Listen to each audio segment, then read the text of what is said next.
Of course, after many attempts and efforts on his part, peace be upon Noah and his people as they turn to God Almighty and forsake the idols they worship. Allah, the Most High, revealed to Noah that none of his people would believe except those already saved. Noah, upon hearing this, raised his hands to God Almighty and said, "O Lord, I am defeated, so grant me victory." Consequently, Noah vanished entirely, not just for a year or two, but for many long years, until it was noticed that he was no longer present. They began searching for him on the day he started constructing something enormous from wood. They questioned him about this massive structure, asking what he was doing, as he had previously called them to worship Allah alone. They wondered why he was building this immense wooden structure. Eventually, they realized that the thing he was building was something that would float on water, called a ship. They asked Noah, "Where is the water? You are building something, but where is the water?" Imagine, it was an incredibly huge ship, 3 stories tall. Most scholars estimated its height to be nearly 300 cubits, which is around 242 meters. It was as long as a building of 50 stories. Just imagine the sight. As we mentioned, it had 3 stories, each designated for a specific category.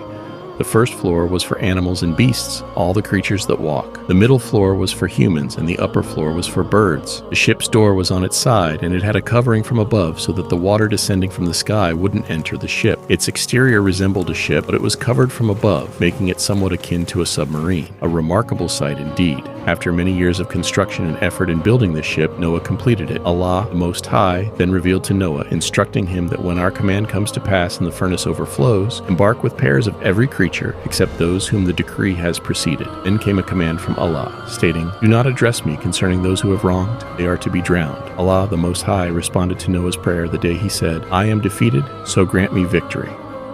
He commanded Noah never to engage in conversation with him concerning those who wrong, making it clear to Noah that when he sees a sign, he should enter the ship with his family and take with him pairs of every kind of animal. This amazing sign indicated that the earth, before the punishment, would release water from all its corners, even from places like the furnace, which is the hottest place and farthest from water. It is impossible for water to gather there. Allah, the Most High, knew that even from the furnace, water would come out when Noah saw this miraculous sign, knowing that it was Allah's command. Noah took pairs of every kind of animal into the ship. Ibn Abbas, a companion of the Prophet Muhammad, said, "The first to enter from the birds were the crows, and the last to enter from the animals was Satan, hanging onto the donkey's tail." This means even Satan entered the ship. Allah knows best whether demons and jinn are affected by water. Knowledge is with Allah, but I know that some exorcists use water that has been recited upon by Allah. After Noah's instruction, the donkey attempted to enter the ark, but its chest was blocked, and Satan clung to its tail, preventing its legs from moving. Noah urged the donkey to enter, even cursing it, but it couldn't budge until Noah, perhaps inadvertently, said, "Enter, even if Satan is with you." This phrase, slipping from Noah's tongue, inadvertently allowed Satan to enter along with the donkey. Once inside the ark, Noah questioned Satan, asking him, "What made you enter, O enemy of God?" Satan replied cunningly, reminding Noah of his words, "Didn't you say enter, even if Satan is with you?" According to some accounts, Iblis managed to enter the belly of the donkey during the boarding of Noah's ark. When Noah instructed the donkey to enter, it struggled due to Iblis's presence inside it. Noah, unaware of Iblis's presence, urged the donkey to enter, and when it finally did, Iblis entered along with it.